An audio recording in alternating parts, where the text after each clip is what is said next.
Oh, no, no, no. You did not just use that word.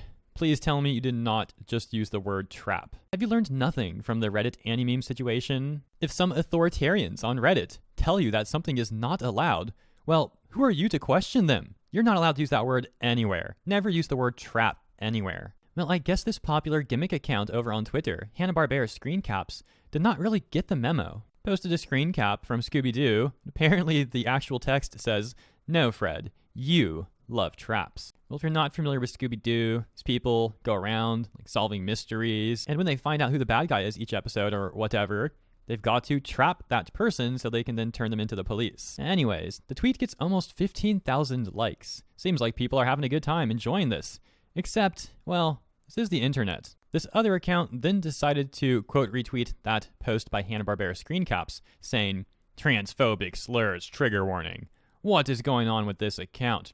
They were so normal until a week ago." Now here's some of the responses that person got, starting with this one by Valkyrie, who I do believe is trans. Now, if I'm mistaken, my bad on that, Valkyrie. But Valkyrie says, "Can we go a day without people being offended on our behalf? Trap also isn't a slur, and if you think it is, then I choose to reclaim it instead of being offended by it." A response to Valkyrie by Entermit Star says, "Traps literally don't even describe trans people anymore either, yet people keep forcing it." Which takes me back to the Reddit anti-memes situation. If you're not familiar with it, quick recap. Basically, you had some moderators of Reddit anti-memes deciding that it was time to ban the word trap because it was transphobic. You weren't allowed to use it in memes, weren't allowed to use it in titles, weren't allowed to use it in comments, weren't allowed to use it anywhere on the subreddit anymore. If I recall, some of the mods actually disagreed with that change, and it caused a bit of internal conflict between the mods. That said, most of the mods did ultimately agree to that change, and it caused a mass exodus of people from that subreddit. I believe they lost like 30 to 40% of the subscribers that they had. Also had a lot of trans people actually defending the use of the word trap, saying that it should be allowed to refer to characters like Astolfo, for example, where it's just a feminine looking guy, but not a trans person. As you already know though, the mods weren't having it. They still went through with the change, causing the mass exodus that I already talked about. Okay, anyways, going back to Hanna-Barbera. So, found that tweet and says, "Bro, what?"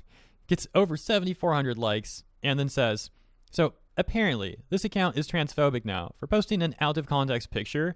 Boy, you just gotta love Twitter sometime." In response to that, Thomas says, "Wow, traps are also the name of tools or mechanisms used to trap a victim." On the flip side, this person, Kira, says, "It's probably just someone seeing an unintentional slur from the original and thinking it might have been edited by you. Just move on, and don't mob the poor kid." Well, after I read that tweet, I decided to go fact check it. Went to that other person's bio to take a look, and they claim to be 24 years old, so certainly not a kid. Don't know why they'd say that. Furthermore, if someone publicly accuses you of being transphobic, for example, in this situation, well, you have all the right in the world to make a public response to it, in my opinion. All right, so that's the situation. Some people still getting upset about the use of the word trap, even when it's not referring to trans people. However, on the flip side, it looks like far more people are defending the word. But let me know what you think in the comments below. Thank you for tuning in. I'll see you there, and also in the next segment.